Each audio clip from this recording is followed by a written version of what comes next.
WordPress web siteni yayınlamadan önce yapman gereken en kritik 6 hatayı sana bu videoda anlatıyorum. Yapman gereken 6 en önemli değişikliği bu videoda anlatacağım. Ancak bu videoya geçmeden önce sen bu videoya like atıyorsun, tık. Abone oluyorsun, tık. Yorum yapıyorsun sonraki videolarda neler yapalım veya bu video müthiş olmuş falan filan tarzında yorum yapıyorsun. Ben de o arada videoyu anlatmaya başlıyorum. Bu videoda bahsedeceğim ilk ve en önemli ayarlardan bir tanesi tabii ki bu arada canlı bir sitedeyiz. Bu site şu anda yayında bak. Bu gidip de bakabilirsin. Bu zaten Türkçeleştirmiştik bunu. Neyse. Farklı dillerde çevirmiştik. Neyse, ilk ve en önemli ayar, ayarlara gelip kalıcı bağlantı ayarlarına gidiyorsun. Buradaki senin kalıcı bağlantı ayarın kesinlikle yazı adı olmak zorunda. Yani bu bir tercih olarak yok kanka ben gün ve ad yapacağım. Yapamazsın. Yapmamalısın. Bu bir cehalettir çünkü. Yazı adı olmak zorunda. Neden? Çünkü bak altında da gösterdiği örnekteki gibi yazı adı direkt yazının adını sade bir şekilde yazıyor buraya. Bu da neyi sağlıyor? Google'ın seni iyi bir şekilde taramasını, o sayfanın ne anlama geldiğini, anlatman için müthiş bir avantaj. Kalıcı bağlantı ayarın kesinlikle yazı adı olmalı. Mesela düz yaptığını varsay, şuna bak. Mesela hakkımızda sayfasındasın, böyle yazıyor. Uzantın şuradaki bak şuradan bahsediyor. Kalıcı bağlantı ayarı şuradaki bağlantıdan bahsediyorum. Hakkımızda gittik bak dümdüz hakkımızda yazıyor. Yazı adı çünkü. Düz olsaydı P eşittir 1, 2, 3 yapacaktık. Neyi ben fonksiyonlar mıyım? Ne alaka yani P'ye 1, 2, 3 değil mi? Bu kesinlikle Allah yazı adı yapılmış. Ha. Öyle yazı adı olarak kalmak zorunda. Bu bizim ilk ve en önemli ayarlarımızdan bir tanesiydi. İkincisi neymiş? Arama motoru görünürlüğü. Bunu nereden bakacağız? Yine ayarlardayım. Okuma kısmına geldim. Bak bu alt tarafta arama motoru görünürlüğü seçeneği var. Burada tik varsa eyvah hemen kaldır. Hemen burada tik olmaması lazım. Buradaki tiki kaldırıyorsun ki arama motorları bu siteyi dizine eklemesine engel olmaya çalışmasın. Bu siteyi dizine eklesin. Bu diziyi bize Google'a anlatsın. Google'da var olalım. Yani bu kısaca Google'da var mısın yok musun diyorsun. Kutunda büyük hissediyorsan buna tik at. Şaka şaka atma tamam. Şakadan anlıyorsun değil mi? Buradaki tik olmaması lazım. Kesinlikle. Bir üçüncüsü nedir? Site sloganı, tagline. Orası da neredeydi? Şu genelde miydi yine ayarlarda? Evet, ayarlarda buradaki ayarları yapmamız gerekiyor. Bunlar ne? Site başlığı. Nedir? Sitemin adıdır. Paradox Web'miş bu sitenin adı. Burada adımı yazacağım.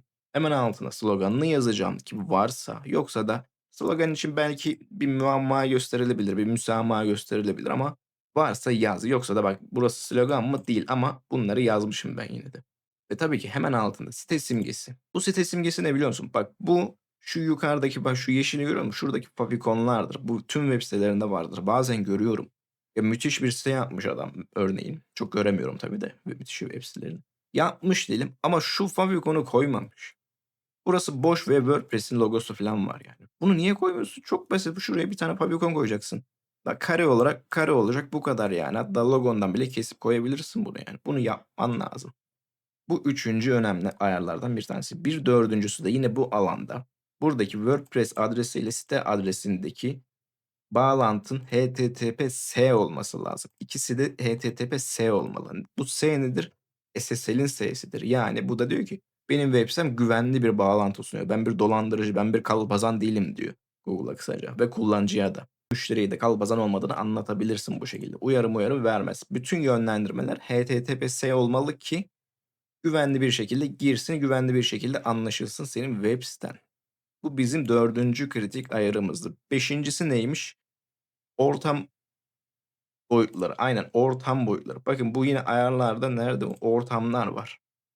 Bunların hepsi birer yedek oluşturuyor. Sen bir görsel eklediğin zaman o görselin 150'ye 150, 300'e 300, 1024, 1024 yedekleri oluşuyor. Bu bizim datada yani alt tarafta dosyalarda bir kalabalıklaştırma söz konusu yapıyor. Tabii bu siteni tamamen çökertir, tamamen hızını düşürür mü dersin? Düşürebilir ama yani tamamen de değil. Yine ufak %1 de olsa 2 de olsa etkileyebilir. Bunu çok fazla kullandığımız bir özellik olmadığı için bunları sıfıra çekebiliriz. Bunları sıfır yap gitsin yani. Bunlar çok önemli değil. Zaten sen siteye eklerken o alanda Elementor'da veya başka bir alanda görselin boyutunu kendin zaten ayarlayabiliyorsun. O yüzden bunlar bu şekilde sıfır kalabilir ki yeni bir fazladan yedeklere ihtiyacımız olmasın. Ve sonuncusu bu beşinciydi. 6 dedik, sözümüzde duralım. 6'ncı olarak yapman gerekenler de yine bu ayarlarda tartışma kısmında. Tartışma kısmı, yani kısaca burası yorumları yönetiyorsun. Bir blog içeriği yaptın. Kurumsal da olsa blogların var. SEO'da ön plana çıkmak istiyorsun ve bu bloglarda, yorumlar alanını açtın, insanlar yorum yapsınlar dedin. İyi, hoş, güzel, mantıklı. Ancak ve lakin, yorumlar açık olursa ve herhangi bir spam önleyici eklentiler de kullanmazsan, botları engellemezsen yorumlar botlarla, spamlarla dolar taşar, dolur taşar. Sonrasında ne olur? Siteyi çökertir, veri tabanını şişirir, yavaşlatır, her şey olur. Her şey olabilir. Ele bile geçirebilirler. Geçirmediler mi? Zamanında geçirmişlikleri var. Biliyorum çünkü kendi sitem. Kendim yaptım bu hatayı. O yüzden ne yapacaksın? Buradaki detayları okuyabilirsin. Bunları sana uygun olanları açıp uygun olmayanları kapatabilirsin ama benim göstereceğim olay eee, bulamadım bir an. Bir yorum görüntülenmeden önce yorum el ile onaylanmalı seçeneğini açman mantıklı olacaktır. Birisi insansa Birisi yorum yaptığında senin onayına sunulsun önce. Bir bak yani bu insan mı, bu bot mu, spam mı, ChatGPT mi, kim bu? Şu an kimseden emin olamıyoruz. O yüzden önce bir yoruma bak. Doğru, güzel bir şekilde yazılmış mı? Anamıza sövülmüş mü, sövülmemiş mi? Spam yapılmış mı? Onu bir incele. Ona göre onayla veya onaylamama. Bu yüzden tamamen senin kontrolünde olması için yorumları da el ile onaylanmalı seçeneğinin tikini açmak önemli olacaktır. Sonrasında değişiklikleri kaydedelim tabii ki. Burada bir yorum bizim bloklarımız olmadığı için ben burada açmamışım.